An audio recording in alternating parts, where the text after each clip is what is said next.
ஒரு தாழ்மையான கேள்வியை முன்வைக்கணும்னு நினைச்சேன். அது என்னன்னா, அது என்ன எதுக்கு எடுத்தாலும் ஐயர் ஆம்பளையாண்டா வாழைப்பழத்தையே வாயில வச்சு பொழுதுனிக்கும் ரசத்தை உறிஞ்சிக்கிட்டு இருக்கீங்க. அவன் மட்டும் எவ்வளவுதான் தாங்குவான்?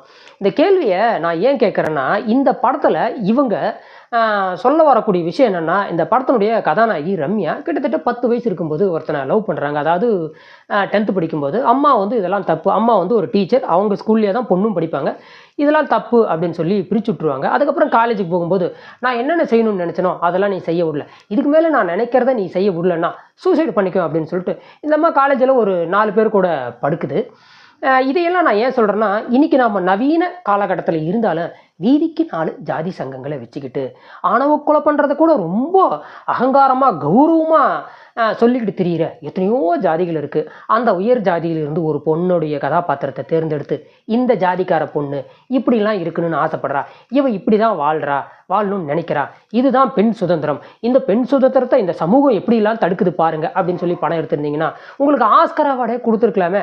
அதை விட்டுட்டு தான் உண்டு, தான் தட்டில் உழுவுற காசு உண்டுன்ட்டு எங்கள் ஊர் மூலையில் சிறுபான்மை மக்களாக கிடக்கக்கூடிய ஐயருங்களே பொழுதுனிக்கே வம்பு இழுக்கிறதும், அவங்களோட வாழைப்பழத்தை மட்டுமே எடுத்து வாயில் வச்சுக்கிறதும் என்ன நியாயம்? ஏன் மற்ற ஜாதிக்காரன் வாழைப்பழத்தை வாயில் எடுத்து வச்சா அவன் வாயில் வாழைப்பழத்தை வைக்க மாட்டான், வாயவே வெட்டிடுவான் அப்படிங்கிற ஒரு பயம்.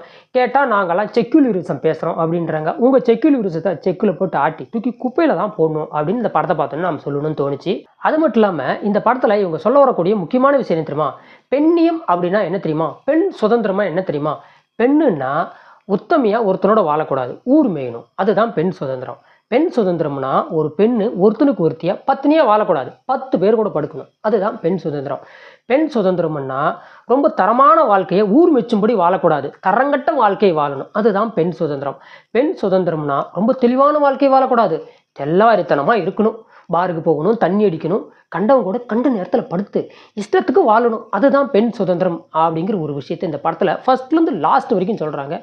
அது மட்டும் இல்லாமல் ஒரே ஒரு விஷயம் நண்பர்களே, தமிழ்னு வாயா அடிச்சுக்கிறானுங்க. இந்த படத்தில் 30% தான் தமிழ், மீதி 70% முழுக்க ஆங்கிலத்தையே நொட்டுறாங்க.